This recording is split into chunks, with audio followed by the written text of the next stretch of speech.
So, told you 3 big problems that it is working with contractors. One of them is that they are actually, when you're partnering with a contractor, it's actually not cheaper.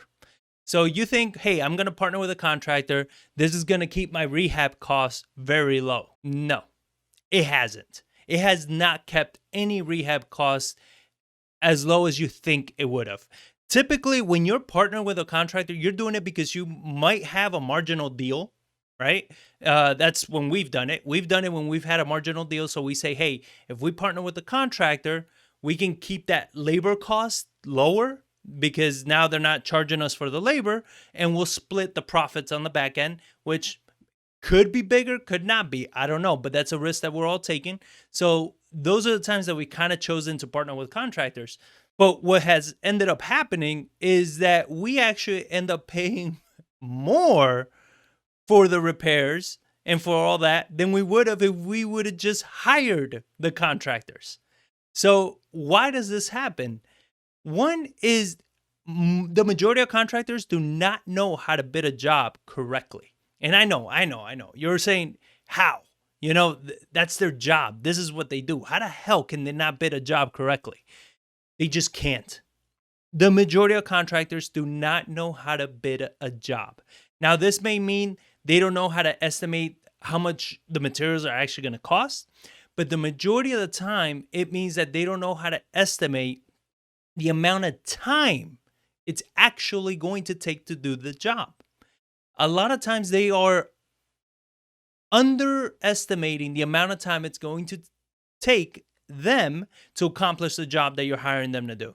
So what ends up happening is it's taking them a lot more time, a lot more man hours, a lot more, maybe materials on their end that they got to supply. And little by little, they start realizing they're losing money.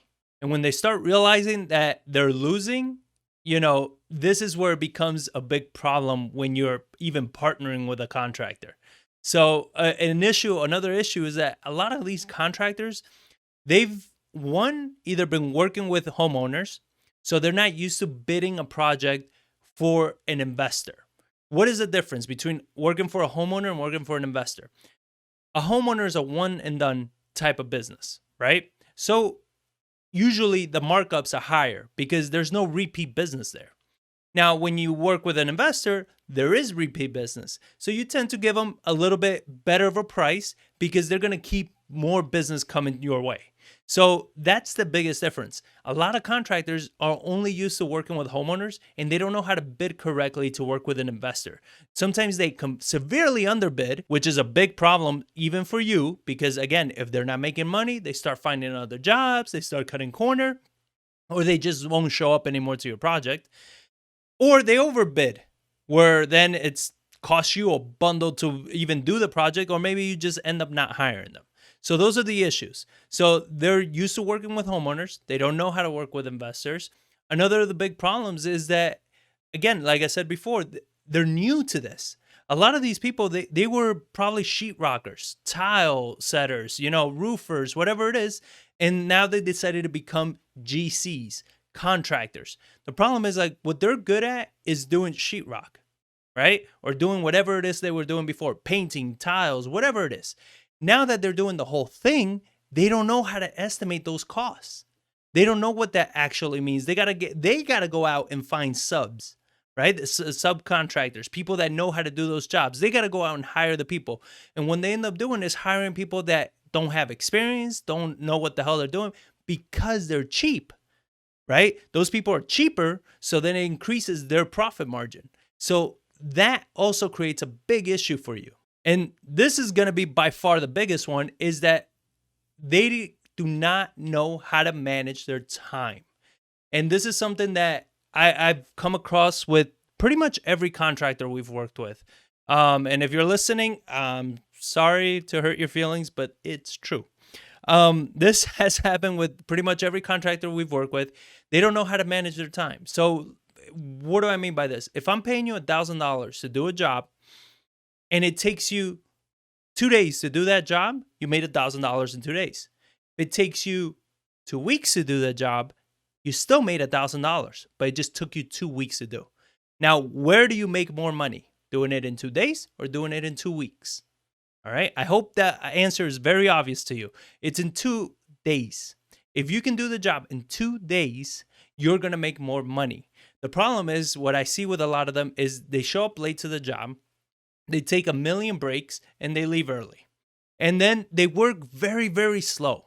I mean, so many of the contractors that I've worked with, I go to the jobs and they're very slow to do almost any of the scopes, any of the things that we're doing.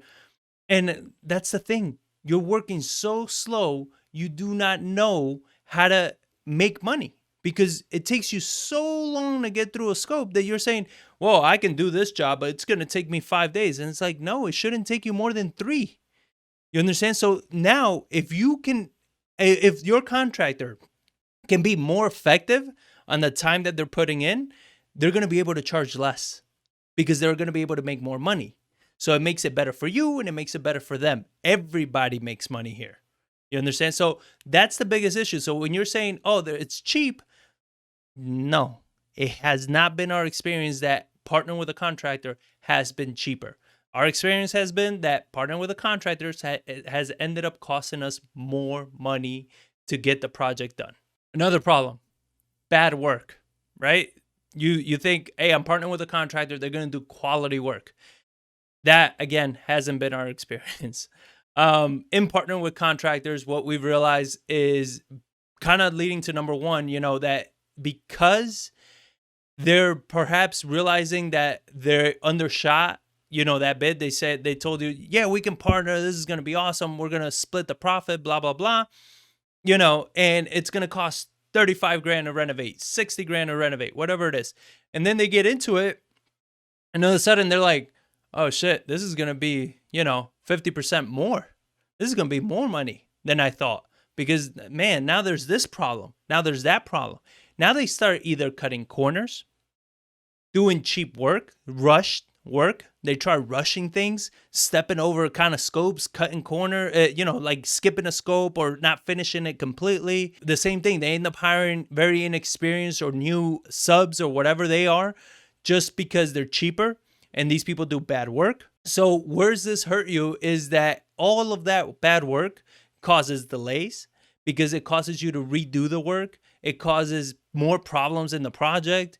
So when you're thinking, oh, I'm going to partner with a contractor because they're going to do better work. No, that honestly has not been our experience either. They haven't done better work. On top of it's kind of been the opposite. They've done worse work because they've rushed through it or they start falling behind or they can't get the right people and they told you one thing and they're not being able to deliver it. So it just gets very messy and it creates a lot more problems. And then problem number 3, you're saying, hey, they don't require any adult supervision. Wow, was that an eye-opener? They require, if not more adult supervision than working with just a regular contractor. The reason for this is the same thing. They get a little too overconfident sometimes.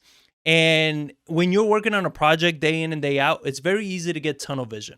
When you get tunnel vision, that means that you're going to the project so often that you miss the little things that you're not catching, right? And because they are your partners and essentially they control the whole scope, a lot of the times they open too many scopes up at the same time.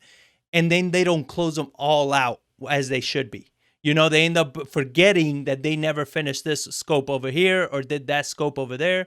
And in case you're not very clear on what the scopes of work are and everything, click up here, check out that video I created on scope of work. And it's also going to be in the description, everything on scopes of work. So make sure you check that one out. They have problems creating that tunnel vision. So they have tunnel vision. They are not focused solely on the project. They're missing things. And this is why it requires you to go. They also, majority of the time, they're not selecting the right materials. Because again, the same thing, they're thinking money. They're not thinking what's going to work the best, what's actually going to sell. And one thing as an investor, yes, we want to save as much money as possible while still doing the best job as possible. All right. This is the important part, right? You want to still deliver a great product to the end buyer. So this is very crucial where you're selecting materials. You want to make sure that you don't just buy what's cheap, you buy what's good. There's a lot of times that you deal with a foundation that perhaps you fix a foundation, but there's still some, some unevenness or whatever it is. If you go and buy the cheapest laminate, let's say, you're going to feel that so much more. Now, if you go and buy maybe a 12 millimeter laminate, it's going to hide that imperfection tremendously better.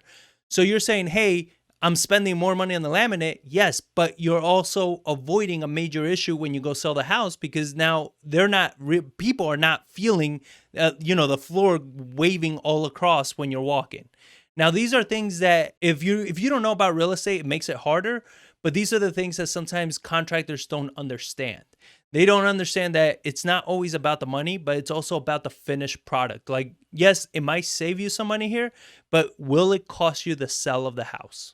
That's what you got to ask yourself. Now, another thing is that they're not very good at coordinating material delivery, material purchases with the scopes that need to be done. I mean, we see this over and over again. Every time we partner with a contractor that they've been responsible for the materials, they don't get the materials there on time as they should be. So they're not ordering the material on time. It's gotten delayed. They have the scope. They have the contractors that are showing up, and the material's not even on site. All of these things create so many problems because a lot of contractors that you're going to be working with, they know how to do the job, but they don't know how to run a business. They don't know how to actually run a project. And, this is beyond criticizing them for anything. It's just what is. So you need to be involved in those situations. You need to make sure that it's like, how's our scope look like? Okay, this is when we were trying to start, let's say, the tile.